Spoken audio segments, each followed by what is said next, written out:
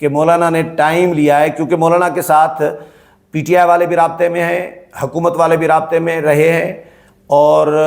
Discussion ایک وسیع پیمانے پر جو ہے ایک قومی مفاد میں جو ہے، وسیع تر قومی مفاد جس کو کہیں آپ، اس میں مولانا کے پاس جو میٹنگز ہوئی ہیں کہ وسیع تر قومی مفاد میں ایک آئینی ترمیم لائی جائے تاکہ کسی جماعت کو کوئی اعتراض نہ ہو، کوئی جماعت پھر سپریم کورٹ سے رجوع نہ کرے اس پر۔ ساروں کے ووٹ ہوں گے، سب نے منظور کرائی ہوگی اتفاق رائے کے ساتھ، تو کون جائے گا سپریم کورٹ میں؟ پھر تو کوئی نہیں جائے گا، پھر تو ظاہر ہے سب کو قبول ہوگی۔ تو ایسی آئینی ترامیم لانے کی بھی کوشش کی جا رہی ہے، اور اگر ایسی نہیں ہوئی، متفقہ نہیں ہوئی، تو مولانا تو کم از کم ووٹ کریں گے، اور مولانا کے بغیر حکومت آئینی ترامیم منظور بھی نہیں کروا سکتی۔ تو یہ حکومت نے بھی بڑے دل کا مظاہرہ کیا ہے کہ مولانا کی تجاویز کو مان دیا ہے اور آنر دیا ہے، اور مجبوری بھی ہے، آنر نہ بھی دیتی تو نہ دیتی تو پھر کیسے منظور کروا سکتی تھی۔ تو مولانا پہ کوئی احسان نہیں کیا، لیکن مولانا آج پورا دن کل شام سے لے کے ابھی تک مولانا ہی سیاسی سب کی توجہ کا مرکز رہے ہیں، ساری نظریں مولانا پر رہی ہیں، اور حکومت کی بھی، پی ٹی آئی کی بھی، قوم کی بھی، دنیا کی بھی نظریں مولانا پر رہی ہیں۔ مولانا کا ویٹ جو ہے اس وقت سب سے بھاری ہے، اور مولانا قوی امکان ہے کہ کل آئینی ترامیم پر ووٹ دیں گے، لیکن اپنی ترجیحات اور اپنی شرائط پر۔ امید ہے پروگرام پسند آیا ہوگا، اگلے پروگرام میں پھر ملاقات ہوگی، تب تک اجازت چاہتا ہوں، اللہ حافظ۔